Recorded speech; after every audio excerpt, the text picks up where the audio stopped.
There's a brown bottle in your bathroom cabinet right now that costs about $1, and it does more for your drains than most of the specialty stuff sitting under your sink. Here's something most people never think about. Every drain in your house is its own little ecosystem, a living layer of bacteria coating the pipes and feeding and growing nonstop. It's why your bathroom has that musty smell that no spray fully fixes, why fruit flies seem to appear from nowhere, and why that fixed slow drain always comes back a couple weeks later. What if the fix for all of that was something you already own? Standard 3% hydrogen peroxide, the same bottle you use on a scraped knee, handles this in a way most people have never considered. Today we're covering exactly how to use it on every drain in your house, and why a simple once-a-week routine beats reacting to problems after they show up.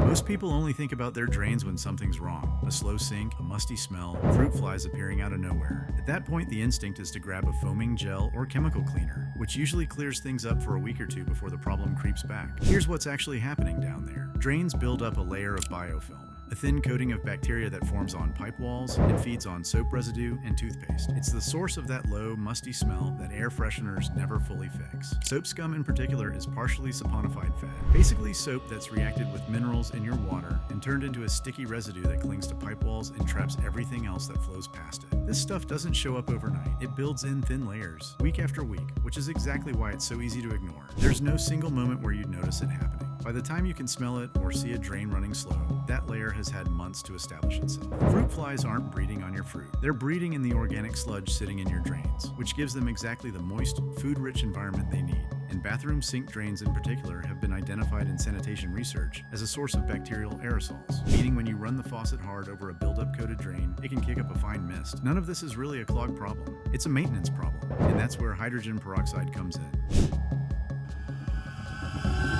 Standard 3% hydrogen peroxide, the brown bottle from the first aid aisle, about $1, is genuinely useful for drain maintenance. When it contacts organic material, it releases oxygen bubbles in a fizzing reaction that helps loosen and break down buildup like soap scum, hair, and light grease residue clinging to pipe walls. That fizzing is the active part. It's the same reaction you see when you put hydrogen peroxide on a cut, just happening against the inside of a pipe instead of skin. It's worth being honest about what this can and can't do. This is a maintenance and prevention tool, not a fix for a fully clogged pipe. If you've got a drain that's completely backed up, gurgling, or smells like sewage, hydrogen peroxide isn't going to cut it. That's a sign of a deeper issue, and it's time to call a plumber. But for the slow buildup that leads to those problems in the first place, this is exactly the right tool, and it's dramatically cheaper than the alternative. The other big advantage, unlike chemical drain cleaners that rely on lye or strong acids, hydrogen peroxide breaks down into just water and oxygen. It's non-corrosive at the standard 3% concentration, safe for metal pipes, PVC, and anything downstream in your septic or sewer system. That matters if you're on a septic system specifically. Harsh chemical cleaners can disrupt the bacterial balance your tank depends on, while hydrogen peroxide breaks down before it ever gets there.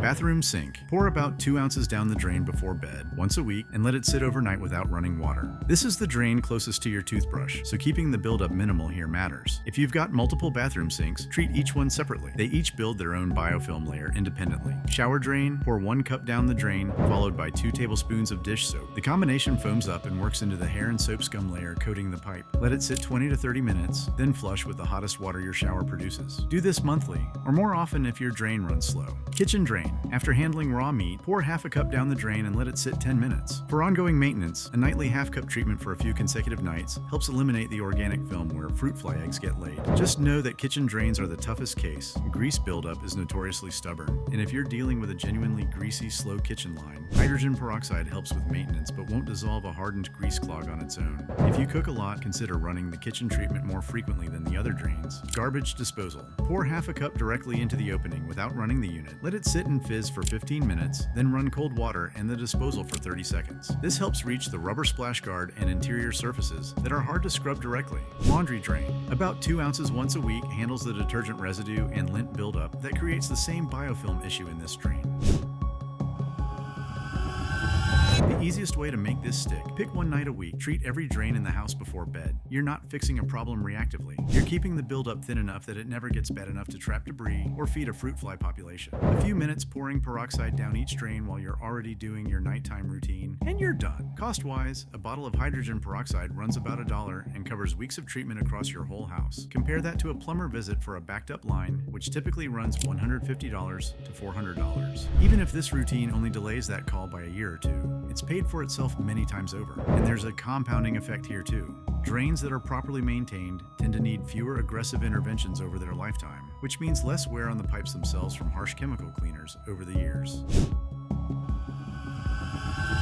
Two things to keep in mind. First, stick to standard 3% hydrogen peroxide. That's the first 8-aisle concentration. Higher concentration industrial versions are a different product entirely with real handling hazards. More concentration doesn't mean better results here. It just means more risk for no added benefit in a household setting. Second, never mix hydrogen peroxide with vinegar. Combined, they form peracetic acid, which is corrosive and can irritate your eyes, skin, and lungs, especially in an enclosed space like a bathroom. Use hydrogen peroxide on its own. If you want to use vinegar for something else in your cleaning routine, that's fine, just not mixed together and not in the same drain session. Give it some time between using each one and make sure the bathroom is ventilated either way. One bottle, about $1, and a weekly 5-minute routine that keeps odors, biofilm, and fruit flies from building up across every drain in your house for a fraction of what specialty drain products cost over a year.